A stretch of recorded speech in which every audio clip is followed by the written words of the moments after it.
पिछले एपिसोड में हमने देखा कि उशो अपनी माँ के बारे में पता लगाने के लिए तोरा के साथ एक सफर पर निकलता है। इस एपिसोड के शुरुआत में हम एक प्लेन को देखते हैं। वो प्लेन एक मॉन्स्टर के कब्जे में होता है। इसकी वजह से पायलट प्लेन को कंट्रोल नहीं कर पा रहा होता है। तभी उसकी बेटी के फोटो उसके सामने गिरता है और वो बहुत उदास हो जाता है क्योंकि वो अब घर वापस नहीं जा सकता है। उसके बाद वो प्लेन क्रैश हो जाता है और सारे मर जाते हैं। अगले सीन में हम उशो और तोरा को देखते हैं जो कि होकाइडो जाने के लिए एयरपोर्ट आए होते हैं। तोरा प्लेन को देखकर बहुत उतावला हो जाता है। तभी एक आदमी जिसका नाम एडजुआ होता है वो आकर एक छोटी बच्ची को समझाने लगता है कि मेरे जेट और तुम्हारे पिता के प्लेन एक दूसरे से टकराने वाली होती है, उसमें किसी का भी गलती नहीं है क्योंकि ये सब एक मॉन्स्टर की वजह से हुआ है क्योंकि उसने प्लेन पर कब्जा किया हुआ था। उसकी वजह से प्लेन क्रैश हुआ। उशो भी एडजुआ का बात सुन रहा होता है पर वो छोटी लड़की जिसका नाम योचेन होती है वो एडजुआ के बात पर बिल्कुल यकीन नहीं करती क्योंकि उसे लगता है कि एडजुआ झूठ बोल रहा है। पर उशो को एडजुआ के बात पर विश्वास आता है, इसलिए वो तोरा से उस मॉन्स्टर के बारे में पूछता है। तब तोरा बताता है कि ये शायद पसुमा का काम है जो कि आसमान में रहता है और वो कभी कभी ही आसमान से नीचे पृथ्वी पर आता है। उसके बाद तोरा बताता है कि मेरी उसके साथ पहले भी लड़ाई हुई है और उसे हराना बहुत मुश्किल है। उसको मारने से या लाइटनिंग पावर से उसे हराया नहीं जा सकता, पर बहुत सारी आग उसकी कमजोरी है। बाद में तोरा उशो से क्या होगा अगर हमें वो मिला तो ये कहकर डराने की कोशिश करता है, पर उशो उसे कुछ भी नहीं कहता है। योचेन, एडजुआ, उशो एंड तोरा एक ही प्लेन में जा रहे होते हैं, पर योचेन को ये लगती है कि उसके पिता को एडजुआ ने ही मारा है। उशो योचेन से बात करने की कोशिश करता है, लेकिन जैसे ही प्लेन आसमान में उड़ता है योचेन रोना शुरू करती है क्योंकि उसे उसके पिता की याद आ रही होती है। इसे देखकर उशो उसे शांत करने की कोशिश करता है। बाद में योचेन बताती है कि मेरे पिता प्लेन के पायलट थे जो 1 महीने पहले क्रैश हुआ था और वो प्लेन जेट फाइटर प्लेन से टकराने वाली होती है जिसको एडजुआ चला रहा था जो मेरे पिता के नीचे काम करता है। इसलिए योचेन एडजुआ को उसके पिता के मौत की जिम्मेदार ठहराती है। तभी हम पसुमा जो कि एक मॉन्स्टर है उसे प्लेन के तरफ आते हुए देखते हैं। अगले सीन में हम एडजुआ को उशो के साथ बात करते हुए देखते हैं क्योंकि एडजुआ को पता चलता है कि उशो उस पर विश्वास करता है। अब एडजुआ कहता है कि उस दिन मैंने आसमान में कुछ देखा लेकिन रेडार में कुछ भी नहीं दिखाई दे रहा था। तभी मेरे फाइटर जेट प्लेन से लगभग क्रैश करने वाली थी। तब मैंने प्लेन पर मॉन्स्टर को देखा और तभी प्लेन लड़खड़ाने लगती है क्योंकि उस पर पसुमा आ चुका होता है। उसे देखकर एडजुआ पायलट को चेक करने के लिए जाता है। अब तोरा उशो से बीस स्पीयर के इस्तेमाल करके मॉन्स्टर को मारने के लिए कहता है, पर उशो के पास उस वक्त 20 स्पीयर नहीं होता है। तोरा उसे बुलाने के लिए कहता है। उसे सुनकर उशो 20 स्पीयर को बुलाता है और 20 स्पीयर जल्दी से उशो के हाथों में आ जाता है और योचेन उशो को 20 स्पीयर के साथ देखकर हैरान हो जाती है। लेकिन उशो मॉन्स्टर के खिलाफ कुछ भी नहीं कर सकता है क्योंकि पसुमा प्लेन के बाहर होता है और दूसरी तरफ पसुमा पायलट को मार दिया होता है और एडजुआ प्लेन को चलाने की कोशिश करता है क्योंकि वो योचेन और बाकी सब लोगों को बचाना चाहता है। और कंट्रोल सिस्टम ठीक से काम नहीं कर रहा होता है और पसुमा एडजुआ पर हमला करता है। अब उशो तोरा को बाहर जाकर पसुमा को मारने के लिए कहता है, पर तोरा मना करता है। इसलिए उशो 20 स्पीयर से तोरा को धमकाता है और तोरा बाहर आ जाता है जहां पसुमा उसके सामने होता है और तोरा को पहचान लेता है। अब पसुमा तोरा से पूछता है कि तुम यहाँ क्या कर रहे हो। तभी तोरा अपने आग के पावर से पसुमा पर हमला करता है। उसकी वजह से पसुमा के कुछ शरीर के अंग जल जाते हैं, लेकिन उसे देखकर सारे प्लेन के यात्री डर जाते हैं। अब योचेन ने भी तोरा और पसुमा को देख लिया था तो उसे अब यकीन होने लगता है कि पसुमा ने ही उसके पिता को मारा था। बाहर तोरा पसुमा को मारने की बहुत कोशिश कर रहा होता है लेकिन उसकी कोई भी हमला पसुमा पर असर नहीं करती है। एक और तरफ योचेन एडजुआ को देखने के लिए आती है और उसे घायल देखकर उसे बहुत बुरा लगता है। अब एडजुआ बैकअप टीम को कांटेक्ट करता है और उन्हें बताता है कि मॉन्स्टर ने हवाई जहाज पर अटैक किया है, इसलिए उसे जल्दी से एक फाइटर जेट की आर्मी की बैकअप चाहिए। लेकिन बैकअप टीम को रेडार पर कुछ भी नहीं दिखता है, इस वजह से वो कोई भी कदम नहीं उठाते हैं। इस वजह से एडजुआ घबरा जाता है पर वो नहीं चाहता है कि योचेन को कुछ भी हो। तभी उशो उसे बताता है कि पसुमा को बहुत सारे आग की मदद से मारा जा सकता है, उसी वजह से उन्हें मिसाइल की जरूरत है। अगले सीन में हमें तोरा को दिखाया जाता है। तोरा अपने आग के पावर से पसुमा पर हमला करता है, लेकिन उसकी हमला पसुमा को कुछ भी नहीं करता है क्योंकि पसुमा को थोड़ी सी आग से नहीं मारा जा सकता। अब तोरा को उशो पर गुस्सा आता है क्योंकि वो बीट स्पीयर का इस्तेमाल नहीं कर रहा है। तोरा उसे याद दिलाता है कि बीट स्पीयर को सिर्फ योकाई को मारने के लिए बनाया गया है। आगे तोरा कहता है तुम बीट स्पीयर के इस्तेमाल करके उसे मार सकते हो। उसे सुनकर उशो बीट स्पीयर का इस्तेमाल करने के लिए तैयार होता है। उशो तोरा से कहता है कि तुम पसुमा पर लाइटनिंग पावर से हमला करो और उसी वक्त मैं नीचे से बीट स्पीयर से हमला करता हूँ। उसके बाद तोरा पसुमा पर हमला करना स्टार्ट करता है और उशो भी अपने हमले के लिए तैयार होता है।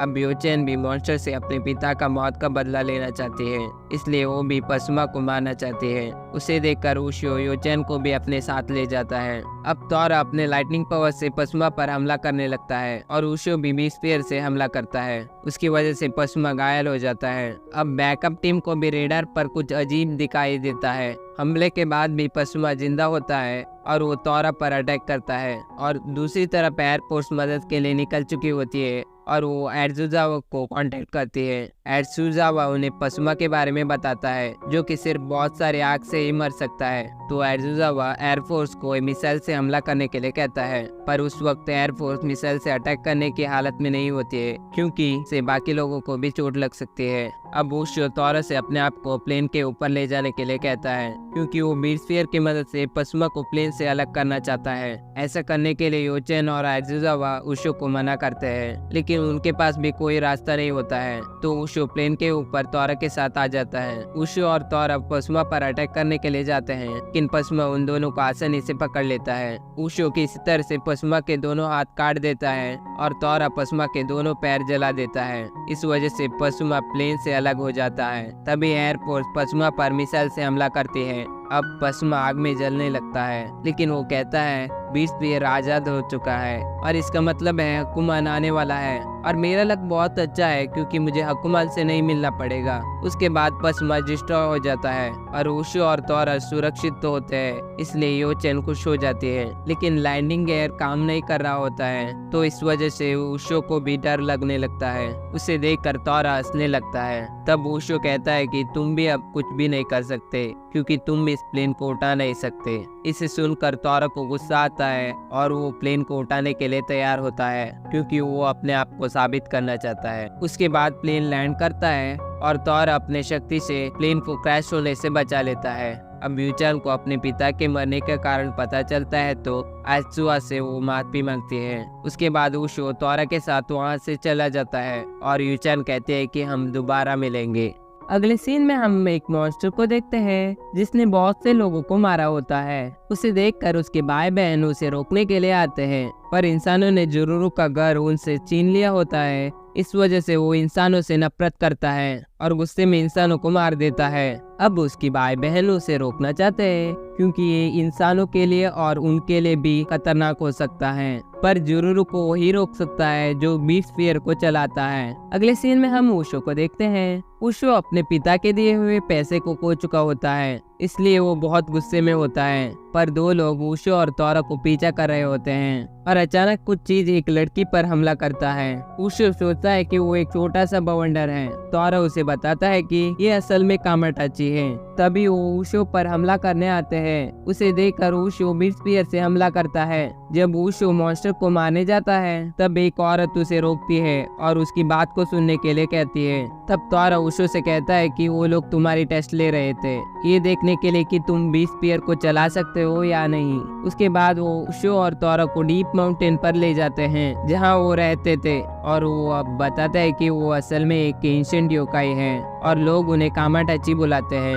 उसके बाद वो दोनों उशो से अपनी बाइक को मार देने की विनती करते हैं। इसे सुनकर उशो को बहुत गुस्सा आता है क्योंकि वो लोग अपने ही बाइक को मारना चाहते हैं। तभी उशो कुछ इंसानों की डेड बॉडी देखता है। तभी उनमें से एक कहता है हम इस मामले को ऐसे ही छोड़ दे तो बहुत से इंसान मारे जाएंगे। अब कगारी तोरा को बाहर लेकर आती है क्योंकि रेशन उशो के साथ अकेले में बात करना चाहता है क्योंकि वो सोचती है कि तोरा बहुत कमजोर है। उसके बाद तोरा कहता है कि मुझे लगता था कि कामाटाची देश के दूसरी और दक्षिण में रहते हैं। उसे सुनकर कगारी को बहुत गुस्सा आती है। अब वो कहती है कि हमें इंसानों ने जबरदस्ती वहाँ से बाहर निकाल दिया, इसलिए मैं इंसानों से नफरत करती हूँ। दूसरी तरफ रेशन उशो को बताता है कि हम कामाटाची भाई बहन तीनों एक साथ काम करते थे। पहला कामाटाची इंसानों को यात्रा के बहाने से यहाँ लेकर आता था, दूसरा उन पर हमला करके उन्हें चोट पहुँचाता था, तीसरा उस चोट की इलाज करता था। इस तरह से हम अपने घर को बचाते थे। आगे रेशन कहता है कगारी के मेडिसिन से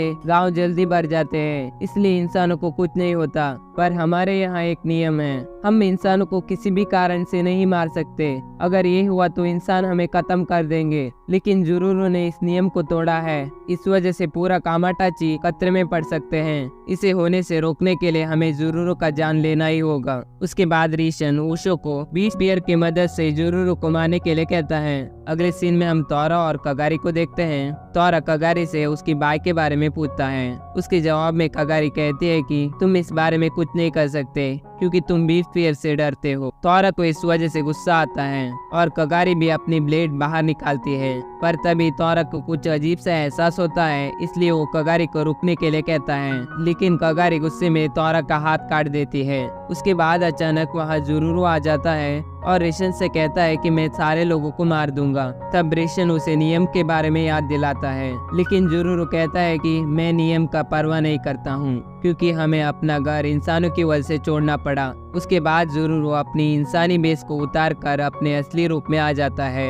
क्योंकि वो इंसानों को अपने असली रूप में ही मारना चाहता है। तब रेशन जुरुरू से ये सब रोकने के लिए कहता है क्योंकि उसके कारण सारे कामाटाची खतरे में आ जाएंगे। पर जुरुरू रेशन के बात को अनदेखा कर देता है और कहता है कि मुझे इसका कोई परवाह नहीं है। तभी जुरुरू को बीस्पियर के वहाँ होने का एहसास होता है और उसे समझ आता है कि उसके भाई बहन ने उसे मारने के लिए इंसानों की मदद लिया है। तभी उशो गुस्से में जुरुरू पर हमला करने आता है, पर जुरुरू उसे आसानी से घायल कर देता है। अब जुरुरू उशो पर हमला करने जाता है, लेकिन तोरा अपने कटे हुए हाथ के साथ जुरुरू पर हमला करता है और कहता है मेरे अलावा उशो को कोई चोट नहीं पहुंचा सकता। उसके बाद तोरा जुरुरू पर फिर से हमला करने जाता है, लेकिन जुरुरू वहां से भाग जाता है। उसके बाद तोरा उशो से वहां से चले जाने के लिए कहता है, लेकिन उशो मरने की हालत में होता है। उसे देखकर तोरा को गुस्सा आता है। तब कगारी कहते हैं कि उशो को बचाने का एक रास्ता है। तोरा गुस्से में कगारी से पूछता है कि वो रास्ता क्या है बताओ। अब कगारी उसे उसकी दवाई के बारे में बताती है क्योंकि कामाटाची के हमले से सिर्फ उसकी दवाई ही बचा सकती है। उसके बाद कगारी उसकी दवाई से उशो की जान बचा लेती है। उसके बाद उशो को होश आता है। अब उशो उठकर कहता है हमें जुरुरू को रोकना ही होगा। तभी उशो तोरा की कटी हुई हाथ को देखता है। अब उशो को तोरा के बारे में फिक्र होने लगती है, लेकिन तोरा कहता है कि मुझे सिर्फ उसे वापस लगाने की जरूरत है, उसके बाद वो ठीक हो जाएगा। इसलिए उशो ऐसा ही करता है। उसे देखकर तोरा उशो से पूछता है अब तुम मेरे बारे में फिक्र क्यों कर रहे हो? और उशो कहता है क्योंकि मैं एक इंसान हूँ। उसके बाद सारे लोग कंस्ट्रक्शन साइट पर जाते हैं क्योंकि जुरुरू वहाँ लोगों को मारने के लिए गया होता है। अब उशो को लगने लगता है कि जुरुरू के साथ कुछ गलत हुआ है। तब कगारी बताते हैं कि ये सब इंसानों की गलती है, उनकी वजह से जुरुरू ऐसा बन गया है। अब कगारी बीते दिनों की कहानी बताने लगती है। अब कगारी कहती है कि पहले हम लोग हिडा नाम के जगह पर रहते थे, लोग हमसे डरते थे, इसलिए हम इंसानों के इलाके से भी दूर रहते थे। तब जुरुरू बहुत दयावान योकाई था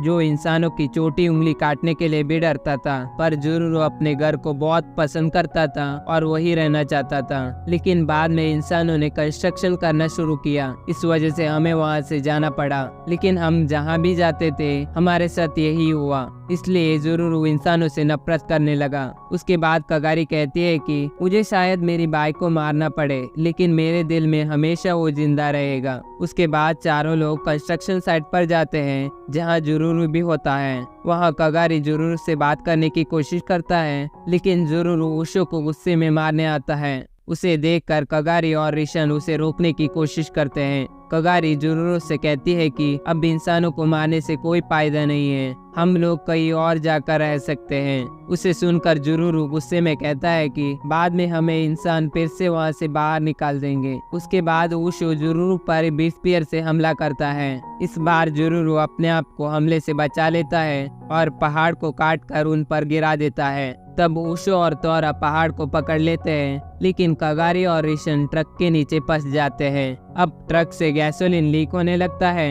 अब इसकी वजह से थोड़ी सी भी चिंगारी हुई तो धमाका हो सकता था। उशो तोरा से रेशन और कगारी की मदद करने के लिए कहता है, पर अकेले तोरा कुछ भी नहीं कर पा रहा होता है। उसे देखकर जुरुरो कहता है कि तुम मुझसे दया की भीख मांगने के लिए ये सब कर रहे हो क्या? अब तोरा जुरुरो से कहता है कि क्या तुम इंसानों से इतना नफरत करते हो? उसके जवाब में जुरुरो कहता है कि मैं बहुत नफरत करता हूँ क्योंकि उन्होंने मेरे घर को मुझसे छीन लिया। तब उशो कहता है कि मैं एक इंसान हूँ जिसने तुम्हारे घर को तबाह किया, इसलिए आकर मुझे मार दो। तब जुरुरो गुस्से से उशो को मारने के लिए जाता है, पर तोरा उसे पत्थर की मदद से रोक लेता है। उसके बाद तोरा उशो से कहता है कि इंसानों ने उसके घर को तबाह किया, उसकी सजा तुम क्यों ले रहे हो? उसकी जवाब में उशो कहता है, मैंने पहले कभी नहीं सोचा था कि जब एक फैक्ट्री या कुछ और बनता है जो हमारे लिए तो बहुत मददगार होता है, लेकिन इसकी वजह से जो भी वहाँ रह रहे होते हैं हम उन्हें वहाँ से निकाल देते हैं। अब उशो आगे कहता है, जब मैं एक बच्चा था जंगल जिम मुझे बहुत पसंद था, लेकिन जब कुछ बच्चे वहाँ से गिर गए तो उन्होंने सेफ्टी के लिए उसे वहाँ से निकाल दिया, तो इस वजह से मैं उन्हें नफरत करने लगा क्योंकि उन्होंने मेरा पसंदीदा चीज को मुझसे ले लिया था। उसके बाद उशो बहुत इमोशनल हो जाता है और जुरुरो से माफी मांगता है क्योंकि वो जुरुरो के घर को वापस दिलाने में कुछ भी नहीं कर सकता। तभी वहाँ कंस्ट्रक्शन वर्कर्स के ग्रुप आता है। एक वर्कर जुरुरो पर पत्थर फेंकता है, इस वजह से जुरुरो गुस्सा हो जाता है। उसे देखकर वर्कर्स बहुत डर जाते हैं। इस वजह से एक वर्कर का सिगरेट गैसोलीन पर गिर जाता है, उससे आग लग जाती है। उसे देखकर तोरा ट्रक को अकेले ही उठाने की कोशिश करता है। तब जुरुरो भी उसकी मदद करने के लिए आता है। तब भी वो काम बहुत मुश्किल होता है, इसलिए उशो वर्कर से मदद मांगता है और वर्कर तोरा और जुरुरो की मदद करते हैं और इस तरह से कगारी और ईशान की जान बच जाती है। बाद में उशो जुरुरो से कहता है, मैं तुम्हारे रहने के लिए एक नई जगह ढूंढूंगा जहाँ तुम लोग शांति से रह सके। उसे सुनकर जुरुरो कहता है, अगर ऐसा हो सका तो बहुत अच्छा है। उसके बाद अचानक जुरुरो उशो पर अटैक कर देता है। उसके बाद उशो अपने आप को बचाने के लिए बीट स्पीयर से उस पर हमला करता है। बीट स्पीयर जुरुरो के हार्ट से जाकर निकलता है और जुरुरो मर जाता है और सब लोग जुरुरो की मौत से दुखी हो जाते हैं। उसके बाद ये एपिसोड खत्म हो जाता है। ये पार्ट 4 है। पार्ट 5 देखने के लिए वीडियो के लेफ्ट साइड में क्लिक कीजिए और ये वीडियो पसंद आई हो तो लाइक कीजिए और मेरे चैनल को जरूर सब्सक्राइब कीजिए।